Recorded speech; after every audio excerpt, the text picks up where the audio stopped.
Welcome back everyone, it's me Derpy. So today I'm going to be taking a look at C1 Bandit versus C1 Xinling as support. I'll be going over some numbers and tell you which character you should be using. Jumping right into the video, let's take a quick overview on the characters and why they should be at C1 to be considered as Pyro support for Hutao. If we look at Xinling C1, enemies hit by Goba's attack have their Pyro resistance reduced by 15% for 6 seconds. This is very important for Xinling to be a viable support for Hutao, or else she will be really just another sub DPS character, and for her to be a support, you kind of really need her as C1 to do that Pyro resistance decrease. C1 Bandit alt's attack increase no longer has an HP restriction and gives additional 20% base attack. This is the constellation that actually turns Bandit in from a healer, pure healer, into a really good support as well. So without these constellations on these characters, it's not really useful or viable to run them as a Pyro support. They're mostly there for reasons that we don't really need. So if you don't have them at C1, I wouldn't really recommend running any of these as a Pyro support. You're better off running like another character instead. Let's take a deeper look into Bandit.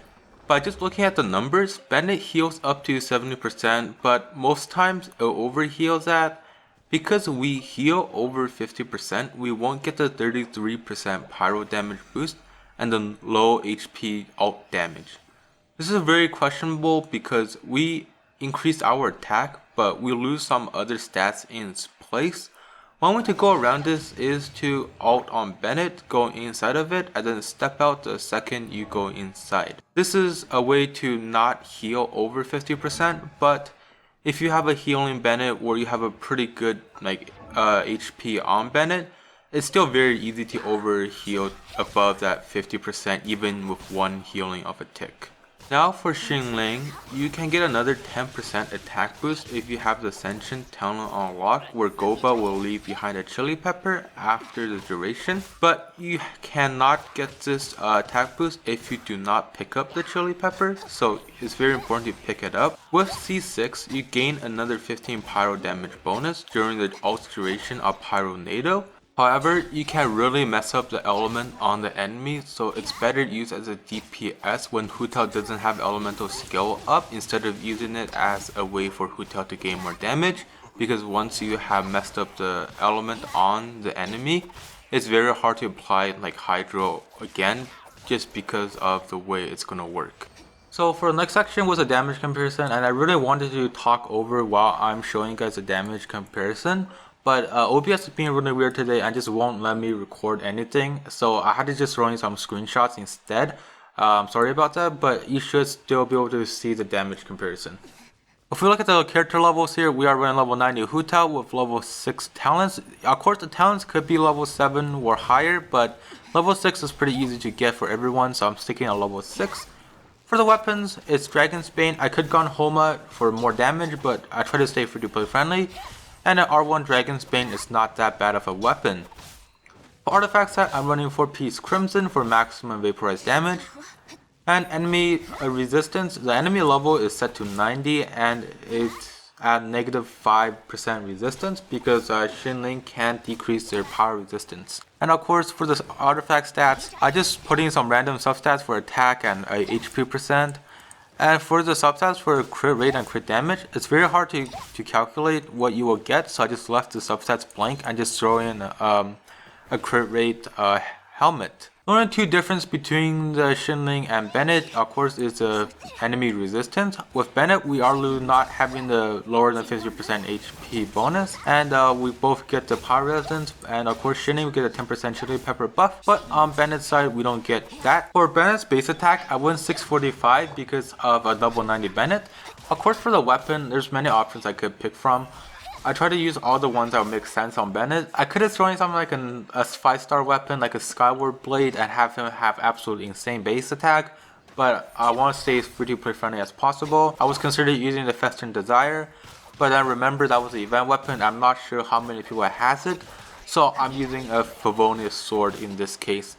The ultimate is set to level 6 and it's C1 of course. Now that we know what kind of stuff we're running, let's just take a look at damage. I'm going to be most likely looking at charged and the burst damage because that's where we should want our buffs to generally go to do the most amount of damage. And a height is the damage that you should be looking at in red with each screenshot. So let's just take a look at the burst damage here. We're going to be looking at vaporized because, as I said in my last video, melt doesn't really work on Hutao and it'd be a waste to kind of throw in a random cryo unit in case here to do melt on ultimate.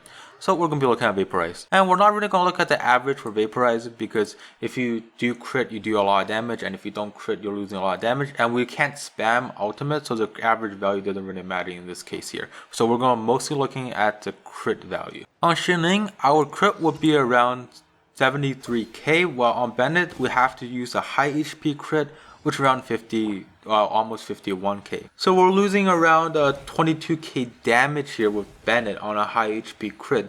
So all that attack buff really doesn't matter here. We're losing a lot of damage. Now let's take a look at charge attacks. So again, for charge attacks, Shining is going to be doing around 19k average. The reason why I'm doing average for charge attacks is because you can spam charge attacks a lot more, and average gives you a really better damage output. So for Shining, it's 19k, and for Bandit, it's closer to 17k, but 16.6k.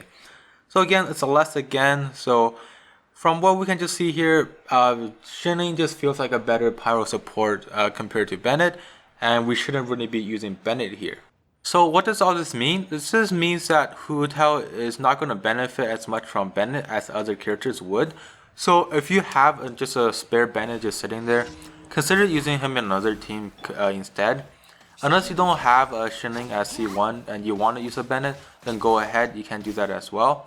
But Bandit is much better off in just another team as a support instead of in the Hutao comp, just because we're not going to benefit as much from Bandit. Of course, if you don't have these two characters as C1, then you shouldn't really consider them as support. You can consider Shining as a sub DPS if you want, but I still recommend running just another unit. You do get the power resistance if you do run these two characters, but since Hutao doesn't scale off attack that well, the 25% attack boost is not going to be that beneficial. You can run like another shield character like Zhongli or Noelle. Noelle is pretty good because you can shield and then have pinch healing if you do need the extra little bit of healing. And of course, someone like Zhongli is going to be really good on Hutao.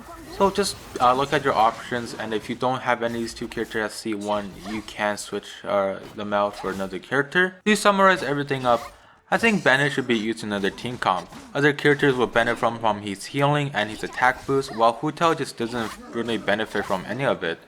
The attack boost is nice, but the healing will just decrease our pyro damage bonus, so that would decrease our attack, so attack is not going to even matter at that point.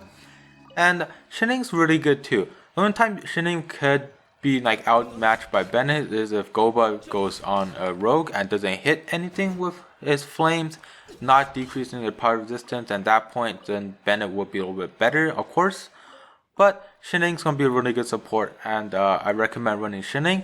And we're not even considering the fact that after Hutao got rid of Elemental E on cooldown, we can use Shining as a sub DPS to make up for some of the damage, while Bandit is going to be there purely for healing and damage boost that we don't really scale off that good with Hutao. Thank you guys for watching this video. I hope you guys enjoyed this video. Consider liking and subscribing if you want to see more of this in the future, and have a nice day.